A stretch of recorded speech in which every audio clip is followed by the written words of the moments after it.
Ibinyamakuru biratubwira amakuru y'ibibera ku isi, abanyapolitike bakatubwira imigabo n'imigambi yabo, abandi nabo bakatubarira inkuru zabo n'ababo. Nyamara ariko hari andi makuru batatubwira.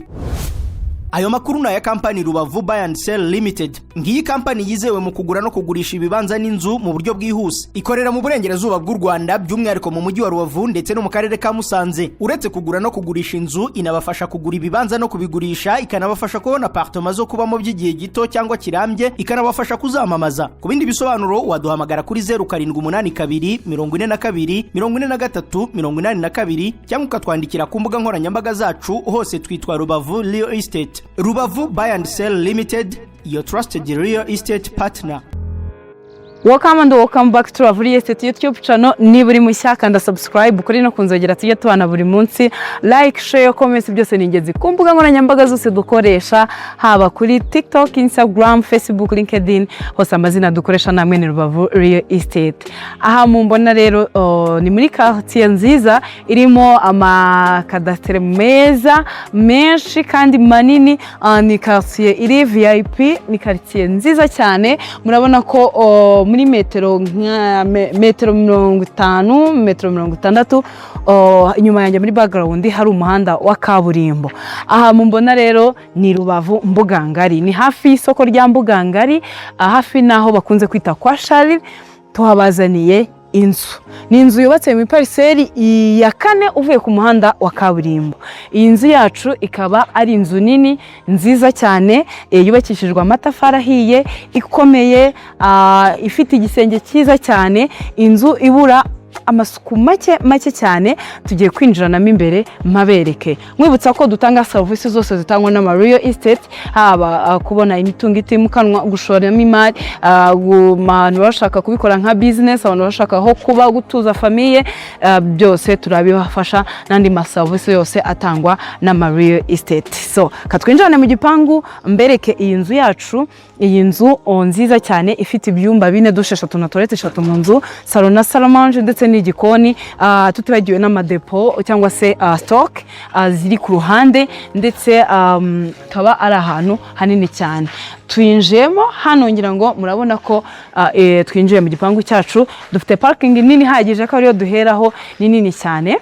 Iyi parking yacu ni nini. Inzu yacu ni iyi.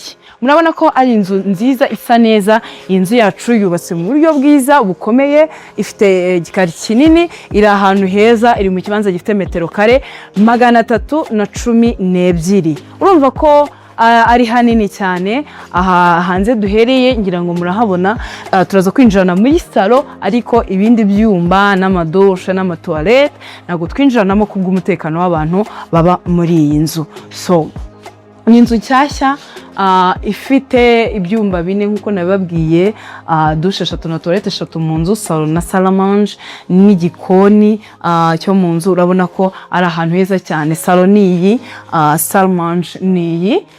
Mu byumba ho ni ibyumba binini nabyo, ako ntago tubyinjiramo. Na ahantu heza cyane. Ni Rubavu Mbugangari, hafi y'isoko neza rya Mbugangari, hamwe naho bakunze kwita kwa Charles. Inzu yacu ni iherereye, yubatse mu parcelle ya 4 uvuye ku muhanda wa kaburimbo.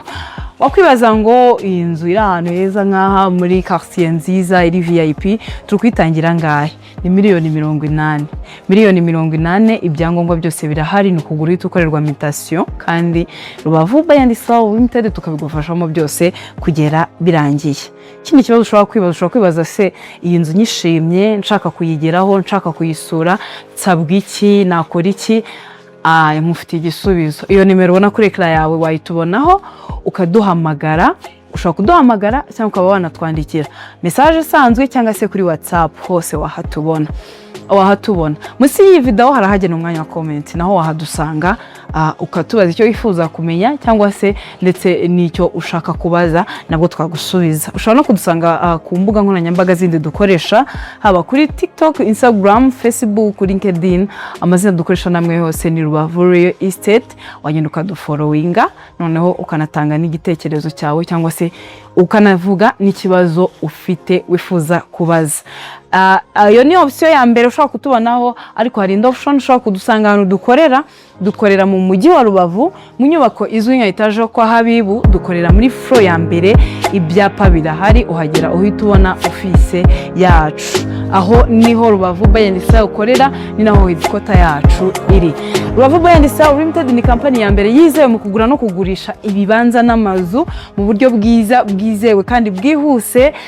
Ibafasha kugura ibibanza n'amazu, kubona aho gutura heza mu buryo bwiza, bwizewe kandi bwihuse. Ibafasha kubona amapartement yo kubamo by'igihe gito cyangwa se by'igihe kirekire, ikabafasha no kuyamamaza. Waduhamagaye, watwandikiye, izo services zose turaziguhereza. N'aba diaspora cyangwa se abantu baba hanze y'igihugu cy'u Rwanda, mwese turabafasha bitarindiriye kuva hanze nguze mu gihugu cy'u Rwanda. Cyane n'akandi karere ka wabuherereyemo kose mu gihugu cy'u Rwanda, turagufasha uduhamagaye cyangwa se ukatwandikira, turabigufashamo byose. Cyane ko Rubavu Buy and Sell Limited ariyo company yonyine ya mbere yizewe mu kugura no kugurisha ibanza n'amazu no gutanga izindi services zose zitangwa n'ama real estate.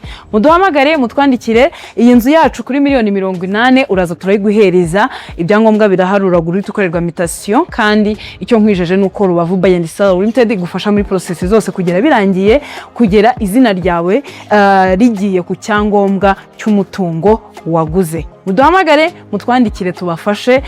Rubavu Buy and Sell Limited, your trusted real estate partner, we always here for you.